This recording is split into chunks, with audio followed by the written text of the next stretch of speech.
MTOW traffic, 2 runway Charlie is taking runway 28 straight out departure, Hampton Roads.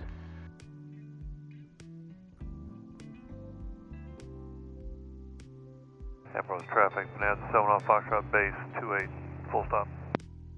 Alright, engine is green, airspeed's alive. Roll out.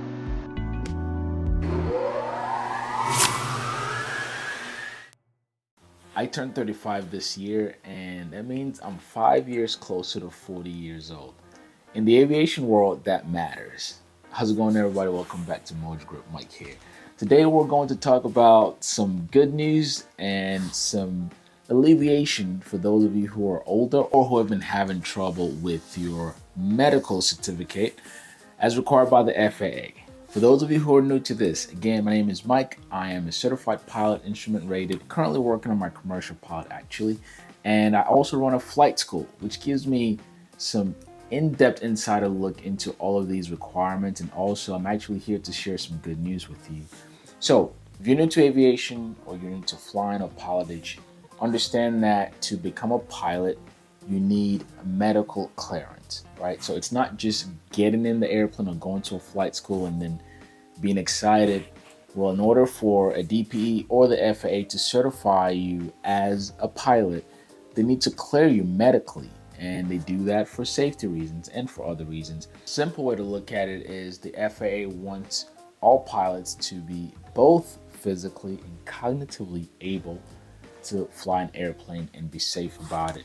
So what is your medical certificate all about? The exam is actually very similar to getting a physical, right? So we have the first class, second class, and third class medical certificate. Depending on your mission, right? If you're just training, most students have to get just a third class medical. And those are students who are training to fly leisurely or to fly in the civilian world. Once you step into the commercial world, if you want to say become either a CFI or a airline pilot, or you just want to get paid to fly, then you're not talking about the first and second medical. We'll make a whole new video to break that down. But today I want us to focus on basic med, which is in a way eliminates all that first class, second class, and third class. And basic meds have been around, I would say it's more in correlation with flying a light sport airplane. With basic med, you let go of a lot of the restrictions that you have under all of the initial certificates. Essentially, the FAA is saying that under basic med, you don't have to, one, go back to an FAA certified physician every so often. And if you've already received a medical certificate prior to July 14th, 2006, guess what?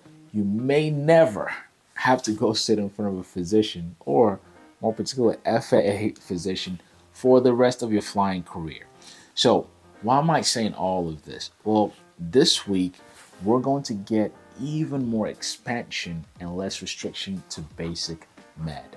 As you know, in the last couple of months, we've made some updates on Mosaic and what we're expecting to pass under certain light sport category and pilot restrictions when it comes to flying lighter airplanes.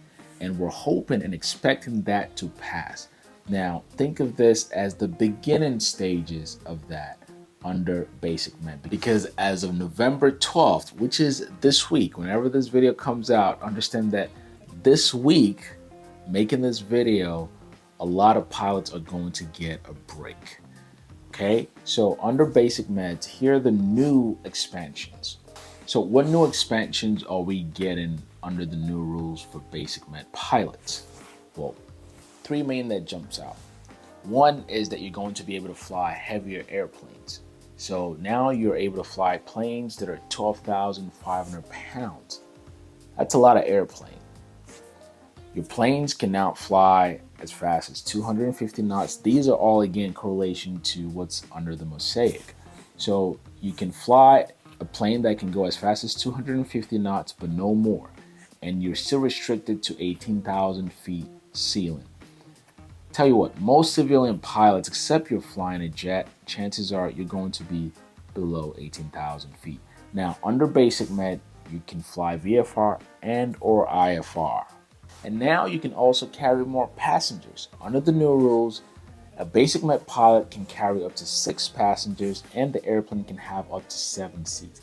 Essentially, as a BasicMed pilot, the FAA is giving you full control, or mostly full control, of your flying, right? So now, rather than having to schedule time with an FAA physician and or paying the fee, you just live your life. You go to your own physician. There are requirements as a BasicMed. You still have to fill out certain forms and also keep up with it. So for example, every 4 years, you still have to report your physical with your primary physician, right? That is the leniency. Basically, you can schedule time with your normal doctor and going through and scheduling time with an FAA doctor. And then you have to keep the FAA posted on how you're doing mentally, physically, all that good stuff. So with a BasicMed, you're flying practically with a driver's license, right? Very similar to what's about to happen with light sport pilots, which again, I'm saying this because I want you to see the bridge. Mosaic, which we're expecting to pass early or mid 2025, all of these rules will apply. And I imagine a lot of the pilots who will fall into this basket from BasicMeds are either older pilots and or pilots who have a sport pilot license. Because under Mosaic, those rules, those restrictions for those pilots will also change. You'll be able to fly bigger airplane, faster airplanes, and you don't have to go sit down in front of an FAA doctor practically for the rest of your flying career. Whether you're a student and or you are a pilot or once upon a time pilot who just kind of put things in the back seat, this is great news for you. And again, for some of us who are also climbing the ladder of age, I turned 35 this year and I'm looking right at 40, because if all of this weren't in place, you have to understand that when you hit 40 years old as a pilot, you get under even more restrictions with the first, second, and third medical certificate. So these are things that you're thinking about. And I want you, whoever's watching this, understand that this is not just for older pilots or middle-aged pilots. This is, if you're as young as 18 years old, this also applies to you, because we all have our different medical issues, right? And I know of students, younger students right now, a medical certificate has been the stumbling block for them to move forward, either in their training or their pilot career. So I want you to understand that this has nothing to do with age. Whether you're as young as 18 or as old as 70, this affects you. And so for those students, and we have some of them actually at our flight school, look up Flight Academy, that are still waiting on their medical. Well, with BasicMed, you can potentially bypass the FAA medical certificate just to train. And once you become a pilot, you can also bypass it. Now, the rules will change when you get into the commercial world. That said, it's a big congratulations to the pilot community. I can't wait till November 12th, and I hope that all of you take notes. If you're already flying, understand that more freedom is coming your way, and I'm not mad at it. I'm going to leave some links in the description to articles and some of the things that you can get more information about BasicMeds and the new changes that are coming. But also, if you have any questions about this, please leave in the comments below. And if you are looking to get your pilot's license or you want to fly for the first time, make sure you check out my flight school and look up flightacademy.com. Thanks again for watching. My name is Mike, and I will catch you on the next video. Peace.